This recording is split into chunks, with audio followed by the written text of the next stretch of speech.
where the roots are up and the branches are down. Not yet.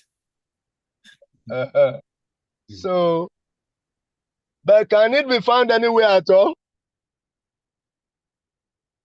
I'm not sure, Prabhuji. Spiritual world. Okay. So you can find it somewhere. Let me tell you. If you stand by a lake, or the side of a river, you will see it. You will see the reflection of the tree. Only the reflection you can see, that the roots are down, the roots are up, and the branches are down. Udua mula adasaka. You can see it on the bank of a river. True of us. That one is a shadow of a tree. It's true. It's true. When you go there, you will see. It is there. So that is it. But in this case, the roots are actually coming all the way from Brahmaloka. The roots are situated in Brahmaloka, and all the stem of the tree, the branches, they are all down.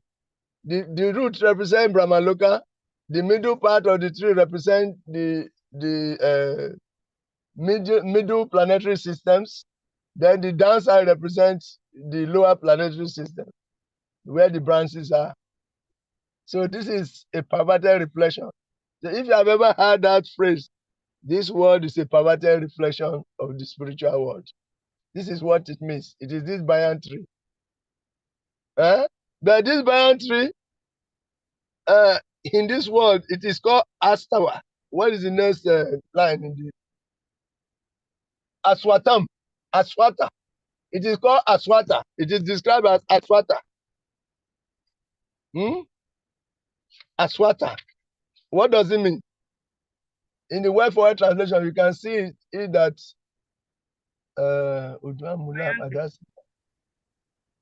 Aswata, a banyan tree. Aswata means But yes, Aswata means that which does not stay till tomorrow. That is the meaning of Aswata, because our chariots have analyzed the root of the words, and they say Asta. Asta means Aswa. Aswa means tomorrow, and Ta means that which does not remain till tomorrow. It does not last till tomorrow. In other words, it is temporary. It does not, that which does not last till tomorrow is temporary. And if you look critically, this material world is temporary for both the devotees and for the non-devotees. For the devotees, it is temporary because the devotees will go to the spiritual world after perfecting their devotional life. You chant your rounds very well, follow the regulatory principles very well. You see yourself leaving this material world to the spiritual world. So for you, it is temporary. Gora Shakti. If you take the devotional service very seriously, this material world is temporary for you. Because you will just do your devotional business here and you go away. Yeah. Leaving everything here. You have gone. So it is temporary for you. That's it. Okay? Okay, Prabhuji. Yes, and it is also temporary for the non-devotees. Why? Why do we say it is also temporary for the non-devotees?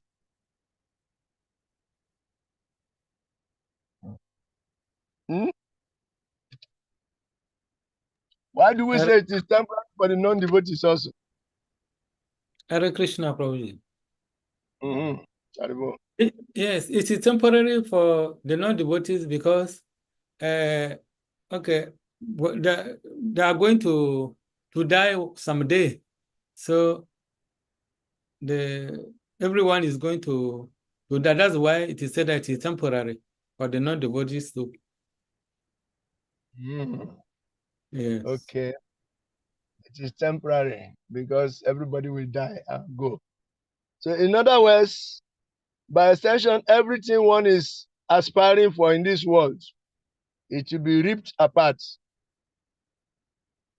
Yes, everything will be ripped away from everybody by the influence of time. Everything that we have struggled very hard to acquire, everything, all the things we are able to accumulate in this material world, the houses, the lands, the cars, everything you can think of here will be subjected to death. It will be wiped off. It will be finished. It will be taken away by time. Krishna is time himself. So Krishna will come in the form of time and take away everything from us. So can you see? So it's temporary. Our body will be taken away also by that extension. Our bank balance will be taken away. Our houses will be taken away. Our farms, our property, our money will be taken away. Therefore, all our shelter in this material world will be taken away. Can you see? Our shelter in the material world will be taken away. So all the shelters in this material world, they are called durasraya, technically, meaning they are all temporary. Everything people struggle to acquire in this material world will be taken away at the time of death. So they are temporary. So for the non-devotees, they are temporary. And for the devotees have no attachment, so their own is no problem. They will just perfect their devotional life and just leave this temporary world. So their stay here is temporary also. So that is it. Aswa also means a horse. Everyone know a horse. One of the specific peculiar characteristics of a horse is that it does not stand straight. It's always kicking his legs. It's always kicking. So if you go close, he will just kick your face with his leg. That is a horse. So this material word is called horse standing. The standing of a horse. It's constantly kicking our faces, kicking us away from all our properties. We are struggling to gather the material world in form of time. Material energy will just kick us, separate us from all the things we are trying to gather, including beauty, bodily beauty, including youthfulness. We just replace it with old age, just like that. And old age means, you know what it means. All your limbs start getting weak. All the aches in this world will just visit you. They want to reside in your body. All the pains, your waist, your legs, your neck, your eyes, your teeth, your head, everything will start paining you, aching, aching, aching, aching. So that is the meaning. Constantly kicked. You see? So a devotee does not stay near horse like that. The horse is always kicking.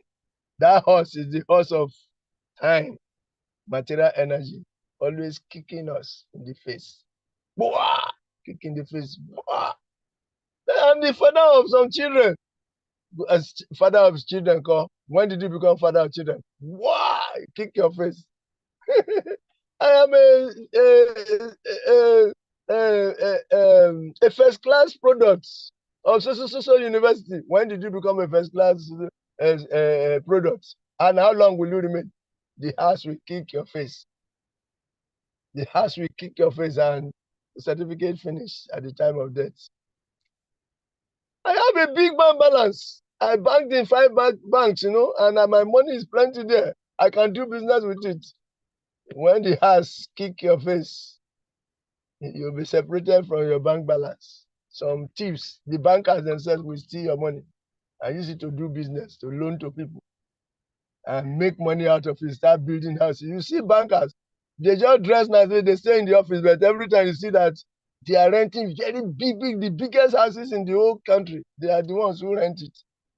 They pay big money. They can buy anything. It's people's money. people's money. Yes, a big man secretly keep his money there. When he's kicked by material nature, the ass of material nature, or where that money belongs to the bank. The bank is using the money to do more business. So they are all stealing from each other. So this is what is going on. So we have to be careful. So aswata means horse standing. Horse standing means constantly kicking. That is aswata.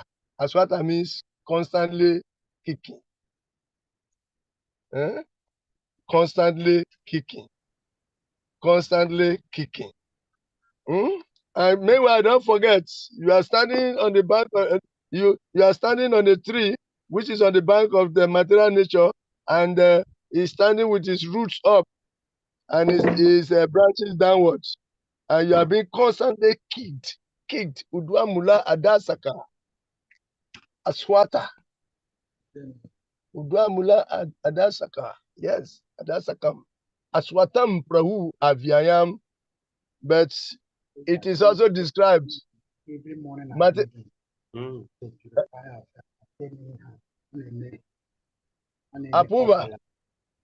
Apuva Yes. Prabhu. You can mute so that Hare Krishna Prabhuji. yes, you can mute so that your morning and evening arrangement will not affect us. Prabhu, you know, we are too tight, but I just came outside now. I beg. Sorry. I'm trying to set myself. Hare Krishna Okay, Prabhuji. okay. You know, Okay, welcome. you adjusted the lecture, so it's affected us too. Oh, we are sorry about this. Is the nature of the material what we are discussing. Nothing is permanent. Everything is standing by a horse, and the horse is constantly to kick your Thank face. you, Prabhu. And, Thank you for your understanding. No? yes, thank you for thanking me. But the horse continues to kick. The horse will not stop kicking, whether you thank me or not. Haribo. Hare Krishna. Okay, Okay. so but here the Krishna also used the word avyaya, eternal.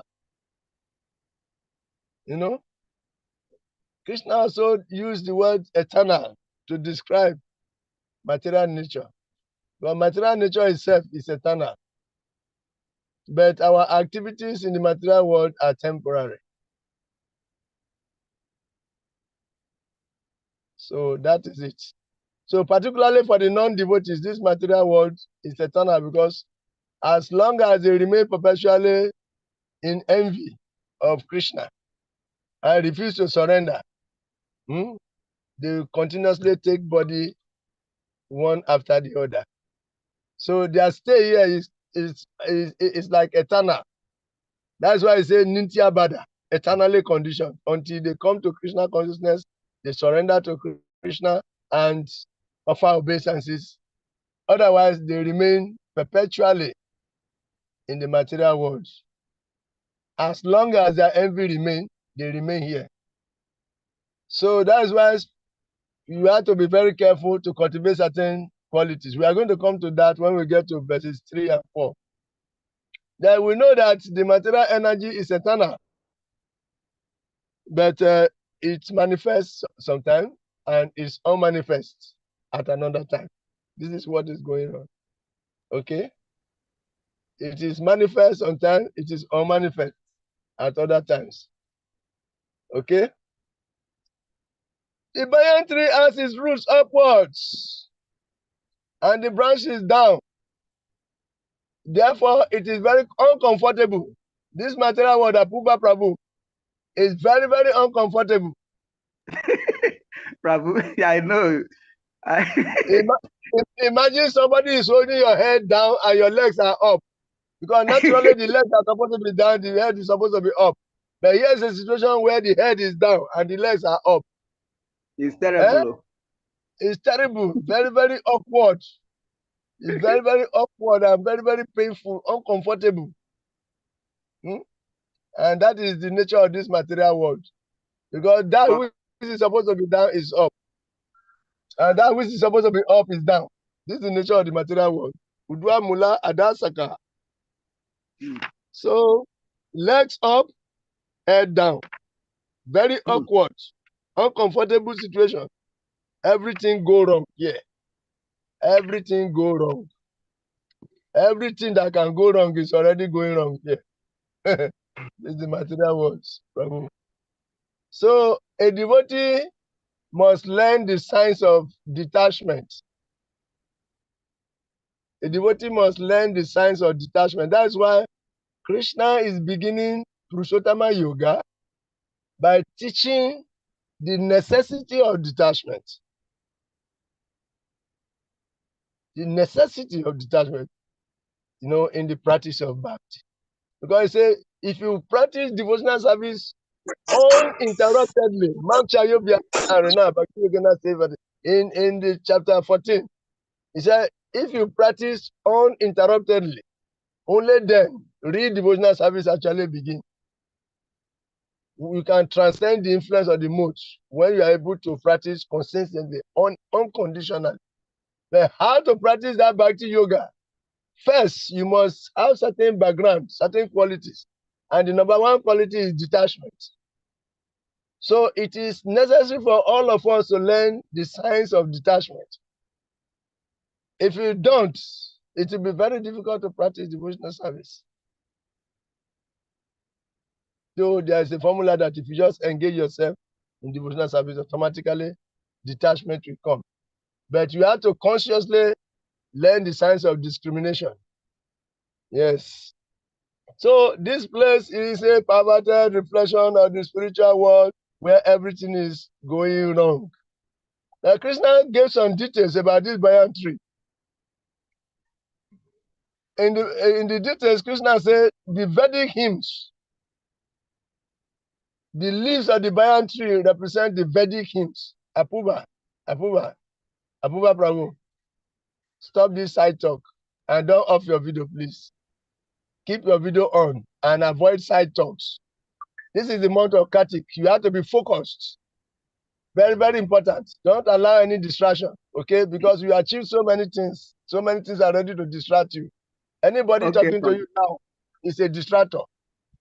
Don't mind the person, okay? okay. It is not by accident that, yes, Purushottama Yoga is given to me by Thank you. Damodara himself in the month of Thank you. Kartik. So stay with me, Prabhu. In this month, Radharani bestows fame on all our devotees. She bestows fame on all our devotees, and especially those who perform this Kartik, fasting from gossip, fasting from backbiting, fasting from envy, not just food, not fasting from rice or dal or vegetable, but fasting from envy, greed, anger, malice, backbiting, talking about others. If you can fast from these things and simultaneously increase your ranks, wake up earlier than before, do more runs, then you will achieve you will attract the attention of Srimati Radharani very, very, very fast. And she will recommend you for blessings that will sustain your devotional service for the rest of your life.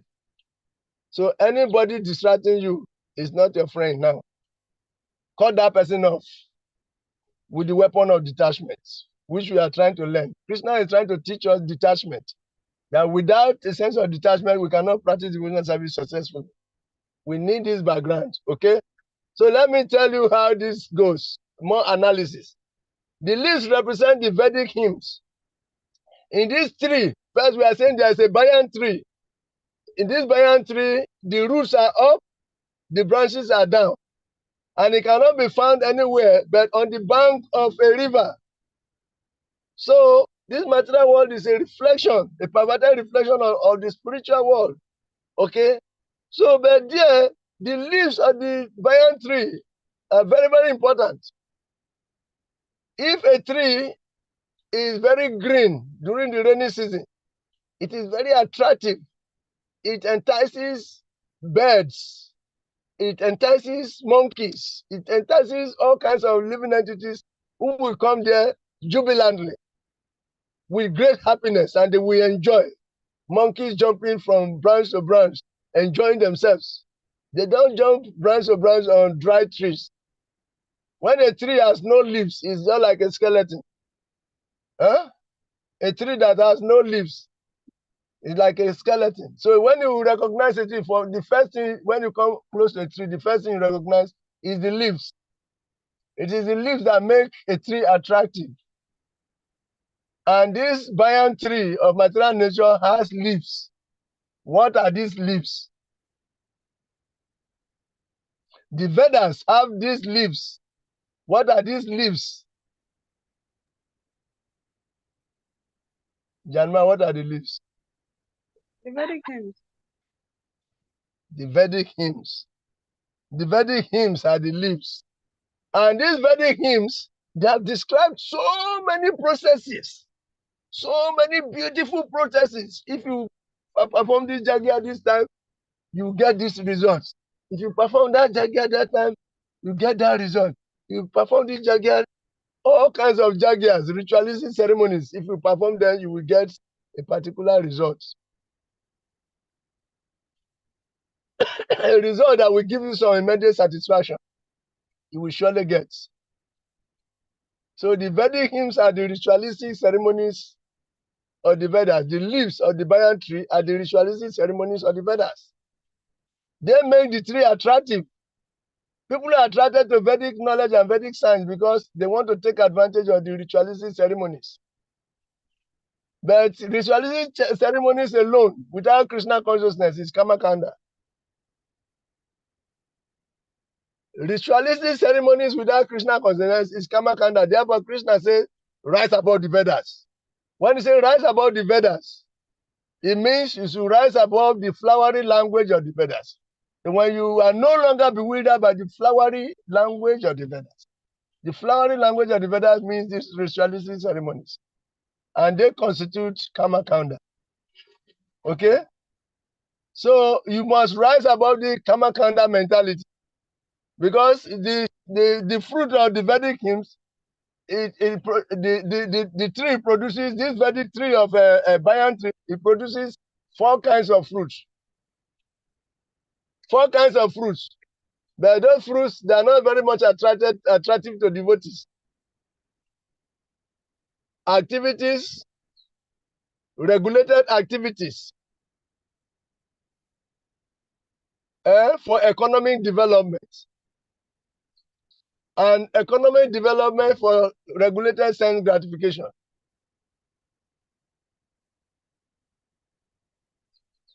And then the wise among those who are gratifying their senses under regulations, we look for liberation.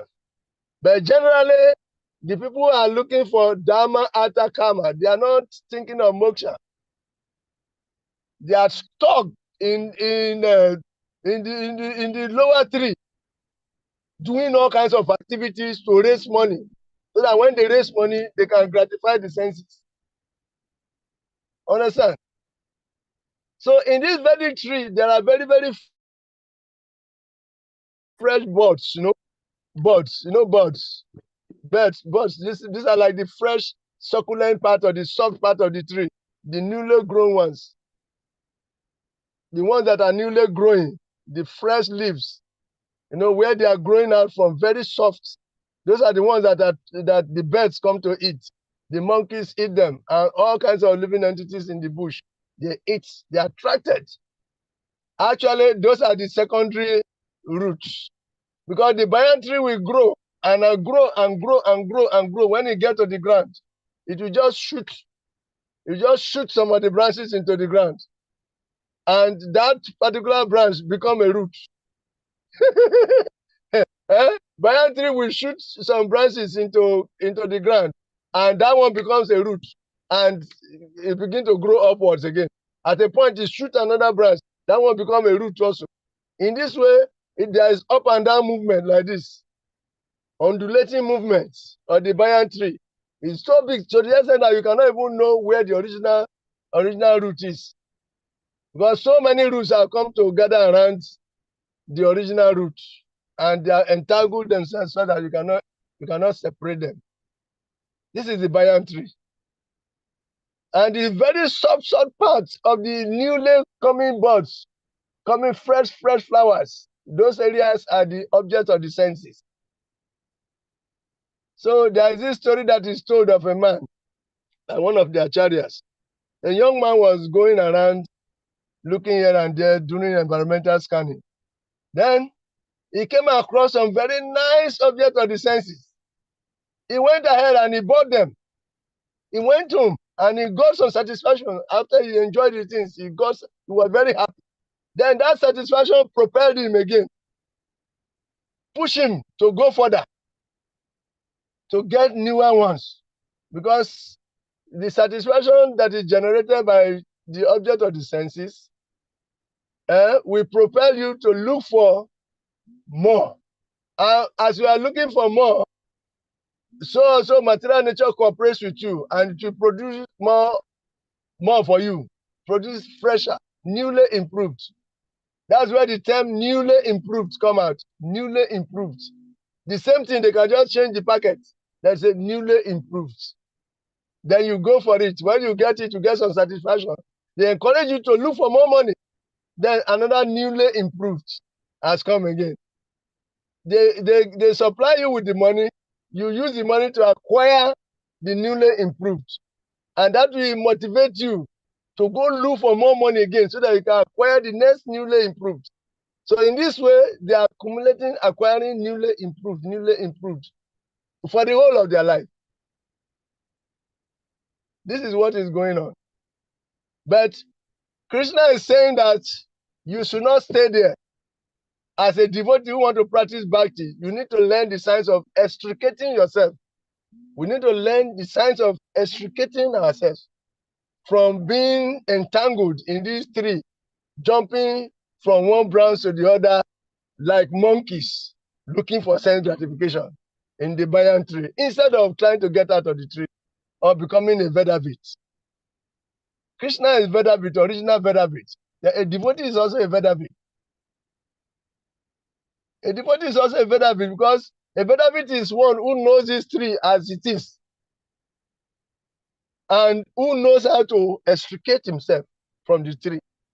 Because the purpose of the Veda is to know the science of freeing yourself from this tree of material bondage, which is producing so many kinds of allurements.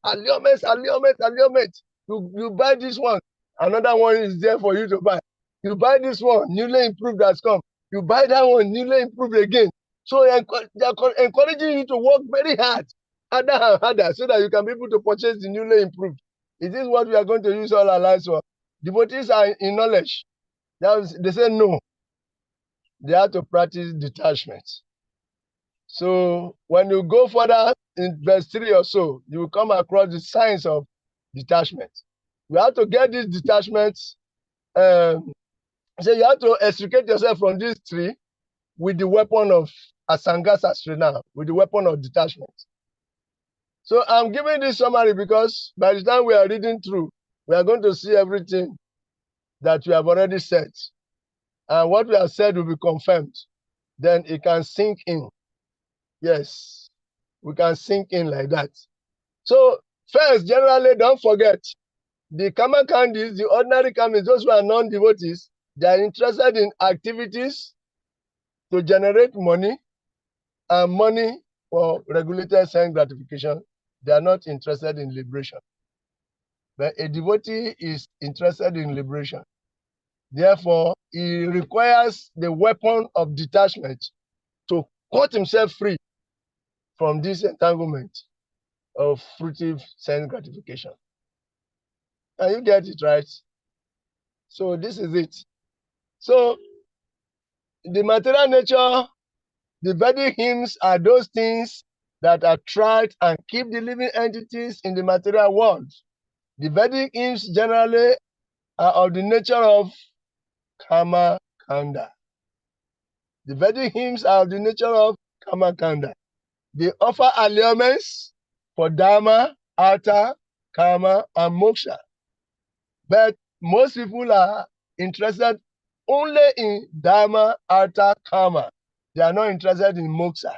But the devotees are interested in Moksha, and that is where devotional service begins. Krishna is telling us to, with the weapon of detachment, cut ourselves out of this tree of material existence. You see, that is it. The Kamakandis perform the rituals which are found in the Vedic hymns, and that keep them swinging from one branch to the other.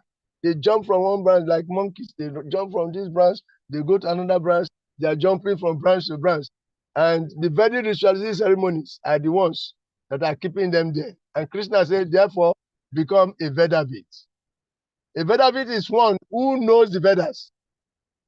A Vedavid knows the Vedas, and the original knower of the Vedas is Krishna. And that we are going to come across it in chapter text 15 also, of this particular text. Text 15. The Vedavid knows Krishna. And Krishna is the original Vedavid, and the devotees are also Vedavid, because a Vedavid is one who knows who Krishna is. And one who knows Krishna knows how to cut himself off from this tree of sense gratification. So it is important that devotees become proper Vedavids. Understand? And the formula how to practice, how to free oneself is given in text 5. By the time we get to text 5, you will see the formula being completely spelled out.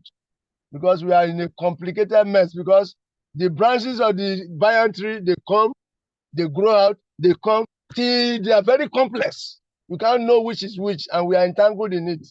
Like the 3 modes of nature producing 9 modes, the 9 modes produce 81 modes, the 81 modes produce their triplicated equivalent. So it's a complex network of karma bandhana, reactions to fruitive activities. Okay? So this is it. One who understands these 3 in totality will be able to cut himself or extricate himself out of the entanglement of the tree. So that is it. The main route is from Brahmaloka, but there are other routes arising from fruitive activities. So let us read the translation straight. Translation to number 1. Somebody should volunteer to read it. Apuva, Hare Prabhu. Krishna. Hare Hare Krishna. Haribo. Translation and purport. The Supreme Personality of God has said, it is said that there is an imperishable banyan tree that has its roots upward and its branches down, and whose leaves are the Vedic hymns. One who knows this tree is the knower of the Vedas. Yeah. Purport. After the discussion of the importance of Bhakti Yoga, one may question, what about the Vedas? It is explained in this chapter that the purpose of Vedic study is to understand Krishna. Therefore, one who is in Krishna consciousness, who is engaged in devotional service, already knows the Vedas. The entanglement of this material world is compared here to a banyan tree. For one who is engaged in fruitive activities, there is no end to the banyan tree. He wanders from one branch to another, to another. The tree of this material world has no end, and for one who is attached to this tree, there is no possibility of liberation. The Vedic hymns meant for elevating oneself are called the leaves of this tree. This tree's roots grow upward because they begin from where Brahman is located, the topmost planet of the universe. If one can understand this indestructible tree of illusion, then one can get out of it. This process of extrication should be understood. In the previous chapters, it has been explained that there are many processes by which to get out of the material entanglement. And up to the 13th chapter, we have seen that devotional service to the Supreme Lord is the best way.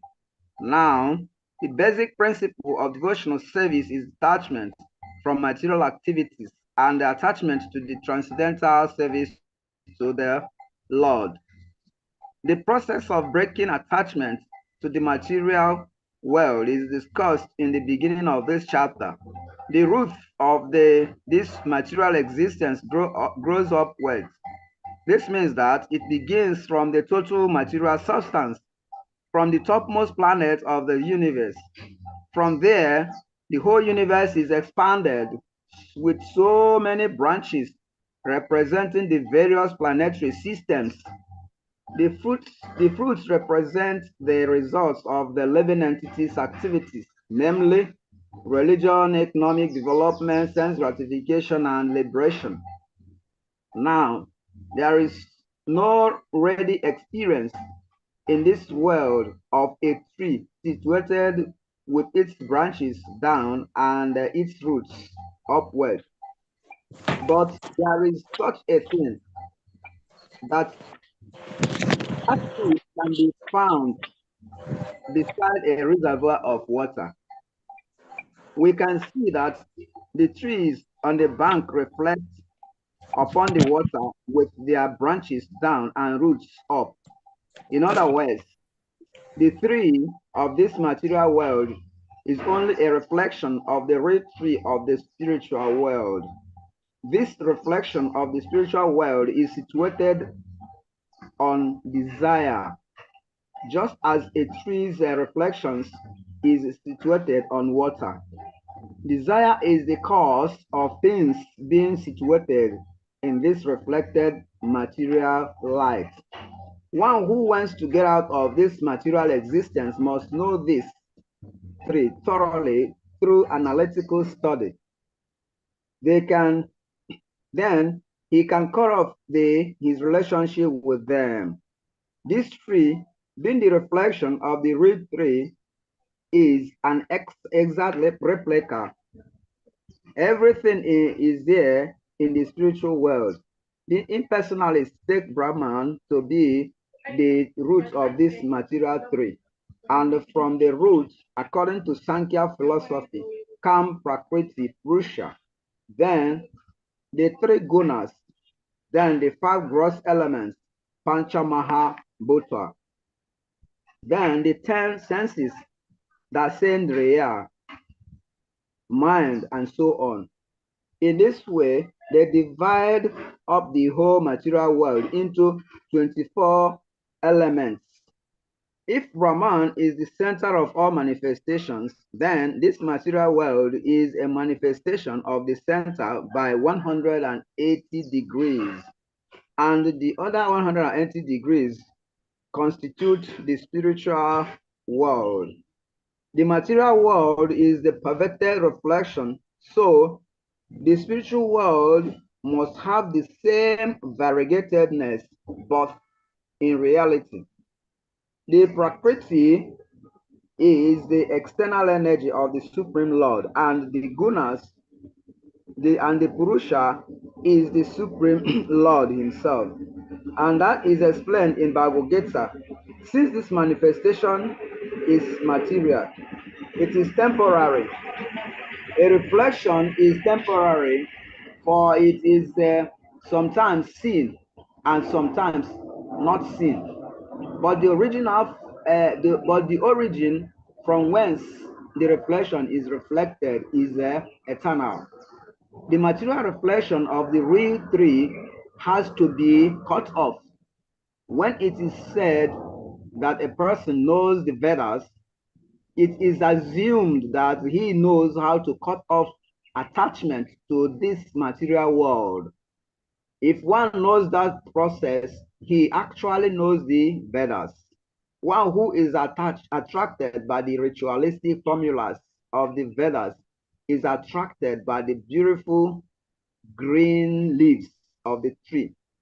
He does not exactly know the purpose of the Vedas. The purpose of the Vedas, as disclosed by the personality of Godhead himself, is to cut down this reflected tree and attain the real tree of the spiritual world. Hare Krishna. Hare Krishna. So These are all, this is very clear, isn't it? It is And we clear. try. It's very clear to everybody, isn't it? Yes, it is. It It is is very, clear, very clear. Prabhuji, Yes, it's very, very clear. So that is it. especially following your summary of the entire chapter. Thank you very much, Prabhu. This is very, very clear. We must not stay there as Veda beings in the service of Krishna. We have to try to extricate ourselves. We have to extricate ourselves. We have to cut out. We have to disconnect ourselves from the tree. And later we are going to see the weapon as we go on. The weapon that we are going to use is actually the weapon of detachment. Okay? But to use that weapon very nicely, we need to acquire at the beginning of at our beginning stage, we need to apply intelligence. We have to acquire knowledge first. We have to acquire knowledge. And what do they call? After knowledge, then we develop what knowledge and what discrimination.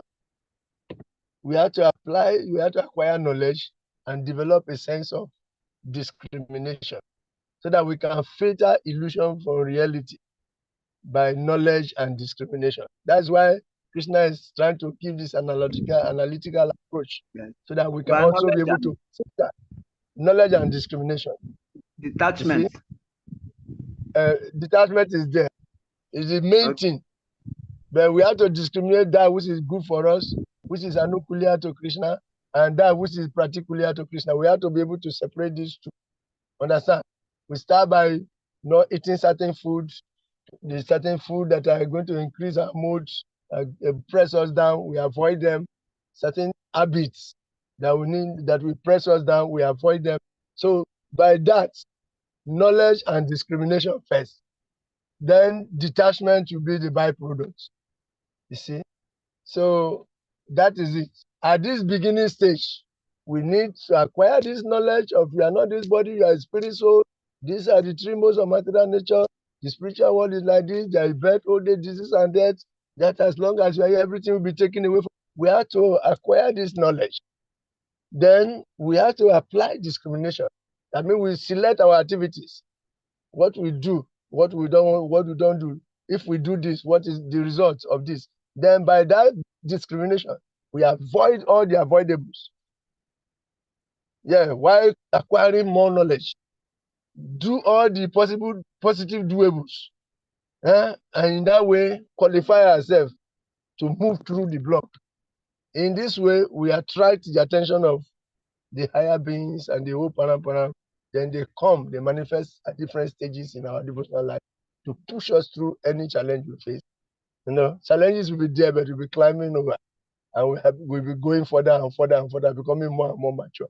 This is the whole process. So, thank you very much for being there. Text 2. This foundation is very important because with this, you can understand the whole chapter. Somebody should read. Okay, wait. It's a long sloka, so let me read it. Adas chodwam prastastasya saka guna pravrida visaya prabala. Adas shamulani anusantani kamanubandini manusya loke. The branches of these trees extend downwards and upwards, nourished by the three modes of material nature. The twigs are the object of the senses. This tree also has roots going down, and these are bound to the fruitive actions of the human society.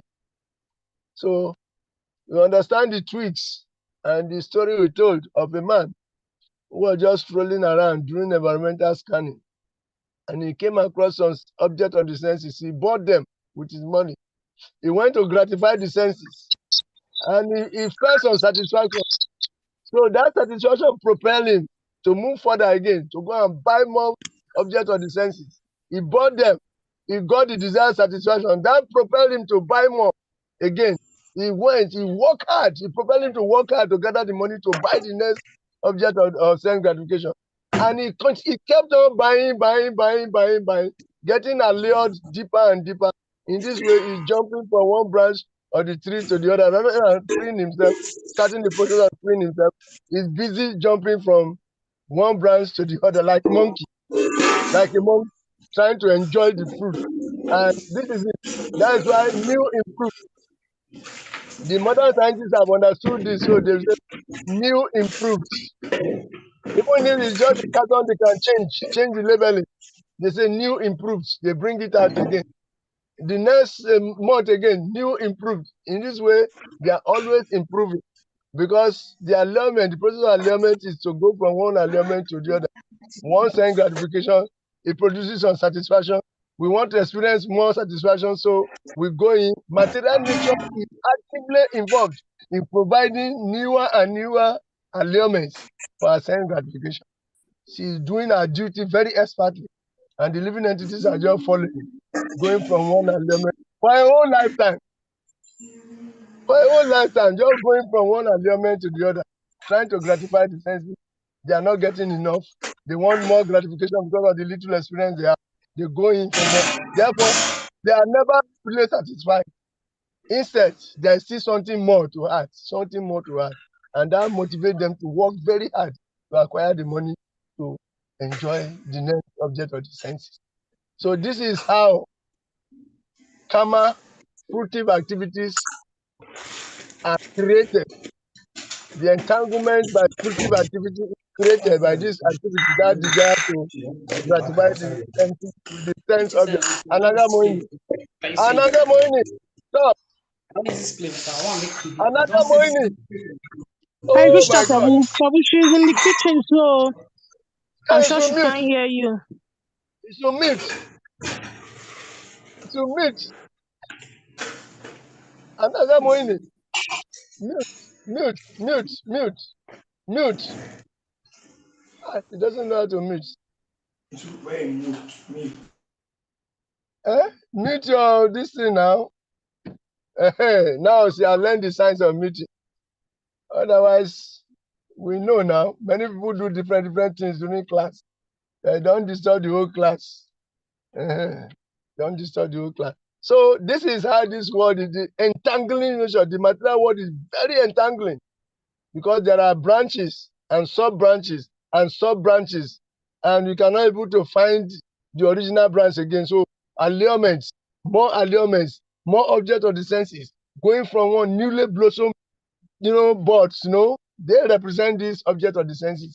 So every time new thing is coming up to increase our longings, and we are longing for the new things. That's why hankering and lamentation are the two sides of anxiety. The material world is full of hankering and lamentation. We hanker for what we don't have, and we lament for what we lost. So in this way, hankering and lamenting, we are going in from stage to stage, planning tomorrow what I'm going to add, next tomorrow what I'm going to add.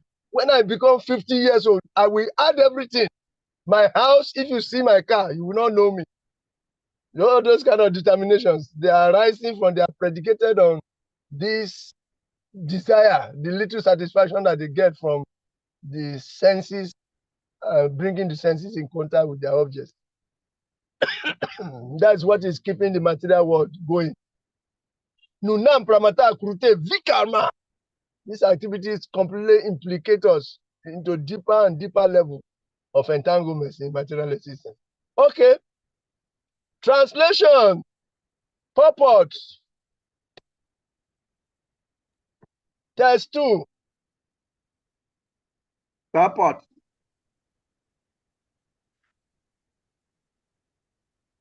Should I read? Yes, read. Okay. Translation.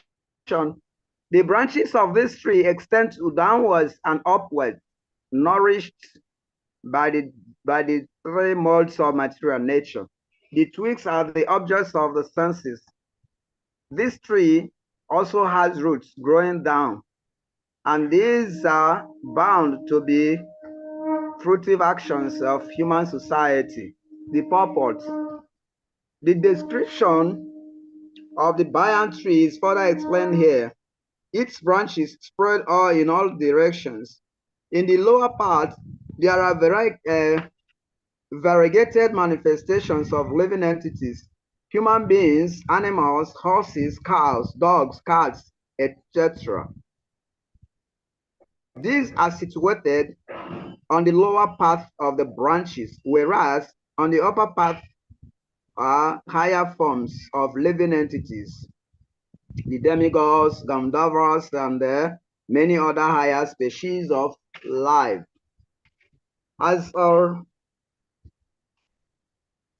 tree is nourished by water, so this tree is nourished by the three modes of material nature. Sometimes we find that a tract of land is barren for want of sufficient water, and sometimes a tract is very green. Similarly, where particular modes of material nature are proportionately greater in quantity, the different species of life are manifested accordingly. Stop first. Okay. Stop first. So we said that these three, the living entities are located in different sections of the tree. Those living entities that are located in the upper planetary system, they have certain type of senses and sense objects, highly refined. They have refined sense of fine-tuned senses and sense objects. But the lower you are coming, the more the density. So if you come to the middle planetary system, you see certain type of senses and the sense objects. Understand? And they are more conducted by the mode of passion. The upper planetary systems are more conducted by the mode of goodness. The middle planetary systems are more conducted by the mode of passion.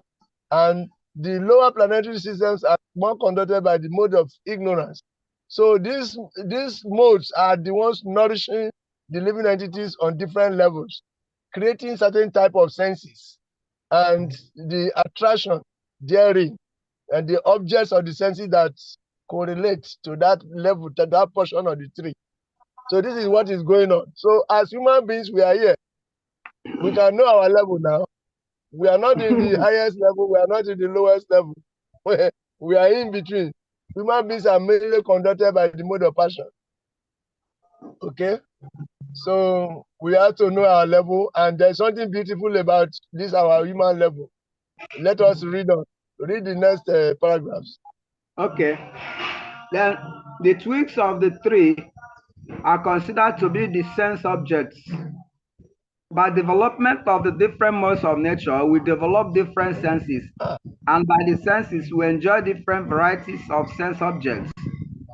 The tips of the branches are the senses, the ears, nose, eyes, and etc., which are attached to the enjoyment of different sense objects.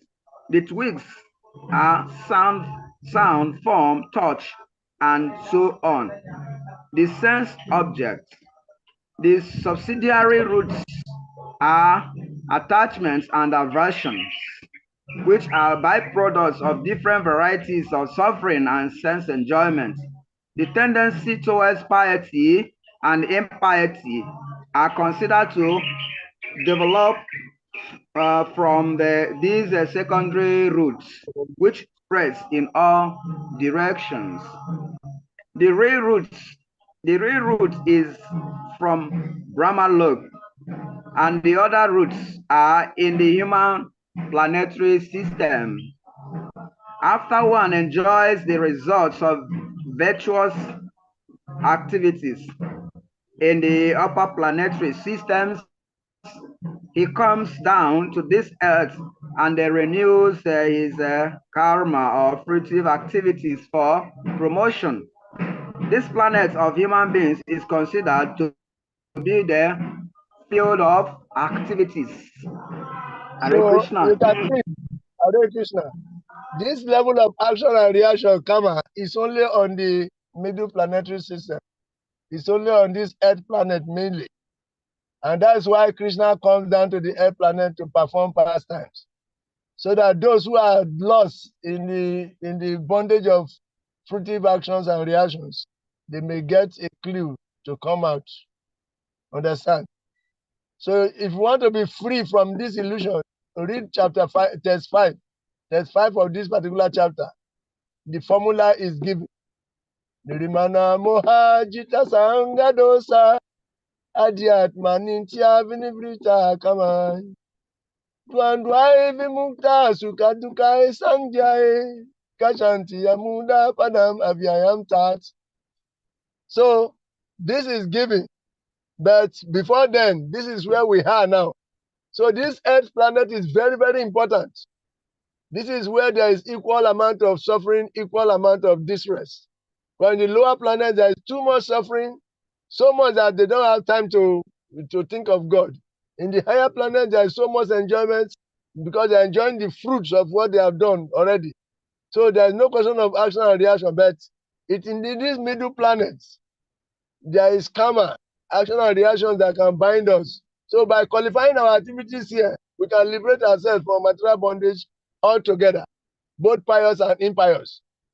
Okay? So the sense of pious activities and impious activities is generated among the human beings. Okay?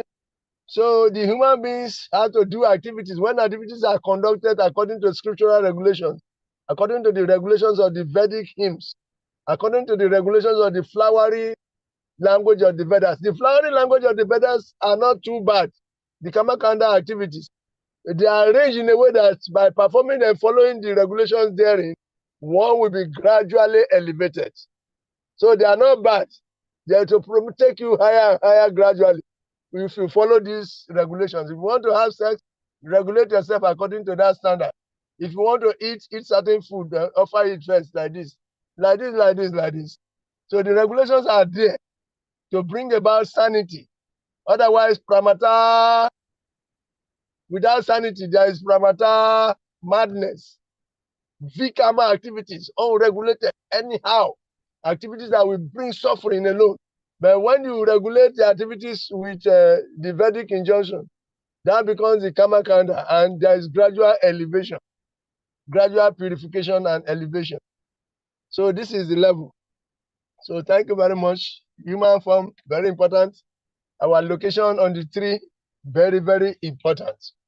But according to where you are located, material nature, through the three modes of nature, goodness, passion, and ignorance, we grant you particular type of senses.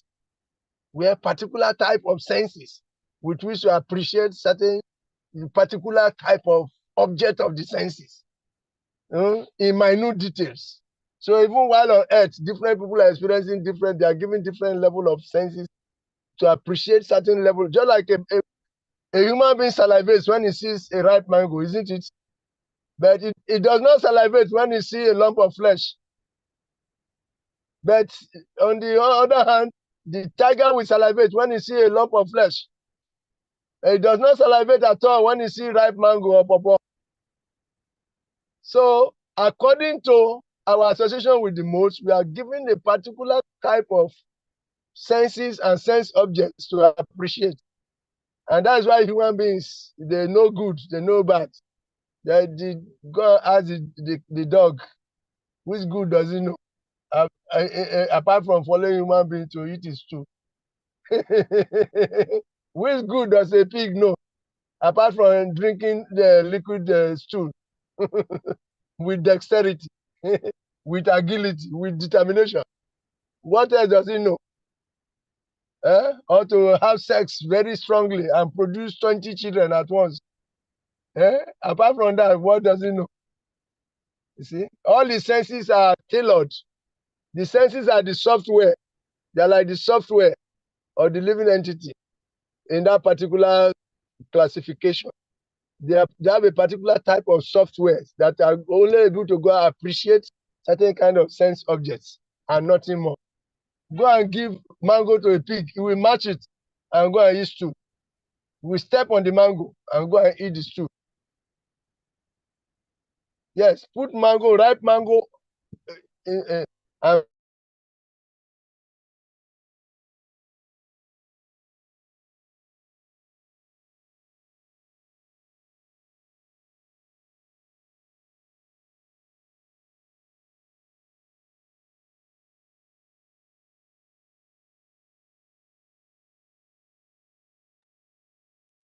Krishna.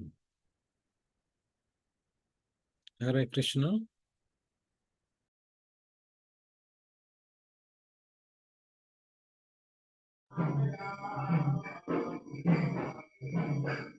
Hare Krishna, Prabhu. Is it that network is hanging you, Prabhuji?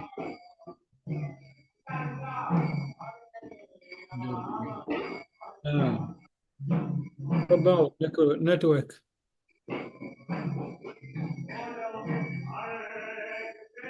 Hare Krishna.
Hare Krishna Prabhu. Hare Krishna Prabhuji. Hare Krishna, Prabhuji. Welcome back. Hare Krishna. Yeah. The point is that it's like my data is finished in Okay. the other phone. I So see. my data is finished, and practically speaking, we may have to end the class. And next week we treat 3, 4, and 5. Okay. And that is tomorrow. And tomorrow is also with some challenges, but I will not discourage you with that. Okay. I'm forced to do this particular one.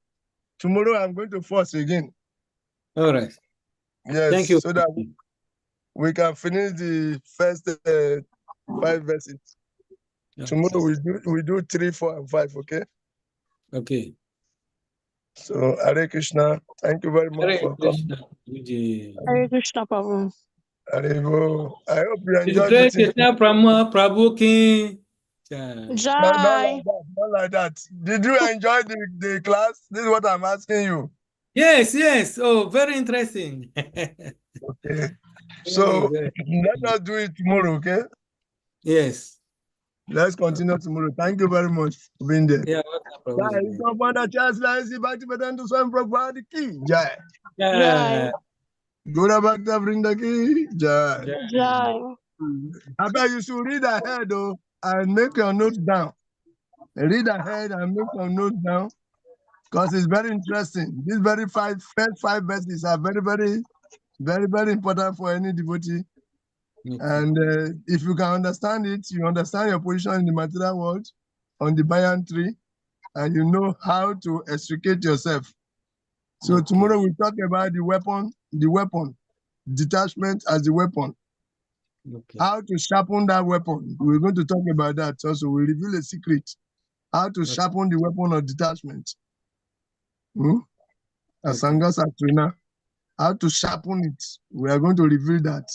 Then we reveal the process of getting out entirely in test 5. So this is what will happen tomorrow. The process. Nirmana Moha. How to become free from illusion. We are going to deliberate on it very nicely. Jai, thank you very much. It's called Father Hare Chancellor Adiki. Jai. Krishna. Bhakti Jai. Thank you for tolerating me. No, it is a pleasure. Thank you, Prabhu. Thank you for Very tolerating me. It's not a small struggle. We came for a funeral. We came for a Prabhu, funeral and yes. Oh, you are trying your best, Prabhuji. You are trying your best. Thank you very much. Thank you for that. Yeah. Hare Hare Apuba, Krishna. Apuba Apuba Prabhu is gone. is gone. Yes.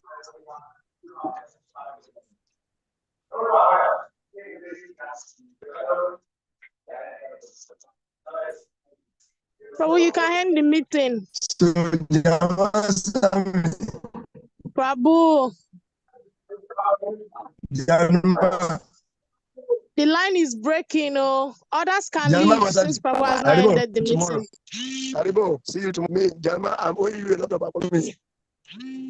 Yes. That I've been Okay, Prabhu.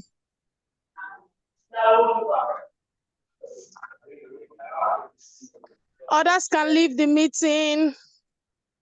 Hare Krishna.